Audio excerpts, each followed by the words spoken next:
Okay, so we have some resolution to our flywheel clutch bell housing issue that we were having. So guys at Renegade Hybrids finally figured out that it's not this flywheel. This flywheel's fine. And after I did some checking, this flywheel is actually about 120 thousandths of an inch in further that way, away from the bell housing. So it's definitely not the flywheel, and it's definitely not the bell housing. So they found out from their vendor. They use more than one vendor for clutches. The vendor that makes this clutch actually changed the design, so it actually is slightly thicker. They essentially made it handle like, I think, 100 foot-pounds more torque. They made it stronger. They made it a stronger clutch, you know, for all their customers. It just so happens that in Renegade Hybrids case, it kind of, you know, doesn't work because it doesn't fit in this bell housing. So Renegade Hybrids, being the good guys that they are getting another clutch from their other vendor, and they're shipping it out to me. So unfortunately, you know, because of the coronavirus thing and everything, it'll take a while. It probably, I mean, if I'm lucky, I'll have it next weekend. It's Friday now, so it'll probably take at least a week for them to get it.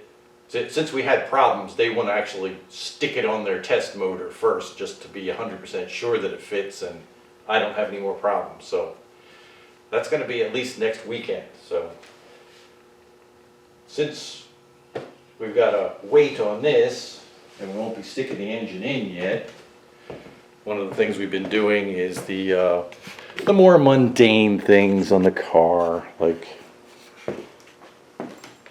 today, I put the brake cable in and hooked it all up. That's kind of a little bit of a pain in the butt on these cars, but it's all in there. It's all lubed up and everything, so the parking brake will work fine.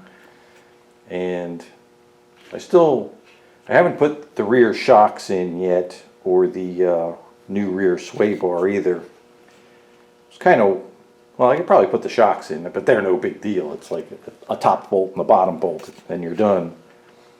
But the sway bar, you know, might get in the way a little bit when you're putting the trans in. So I might wait till after I put the trans in to put the sway bar in. And, you know, now I'm thinking about things like we gotta order brake pads for it, because the rears are about shot. So we'll get brake pads for it, and that's the pile of front end stuff. Basically, we need to remove the hubs from the struts and attach this stuff to our Coney struts, and then we can do what we need to do to the control arms to put our new bushings in them. And the steering rack we're not using because that's the power rack, so that'll go in the basement. And one of the other things I was quizzing the guys at Renegade Hybrids about today was the exhaust system. So they're emailing me a bunch of pictures right now of completed exhaust systems for one of these things, and the part number for the Y pipe that they use.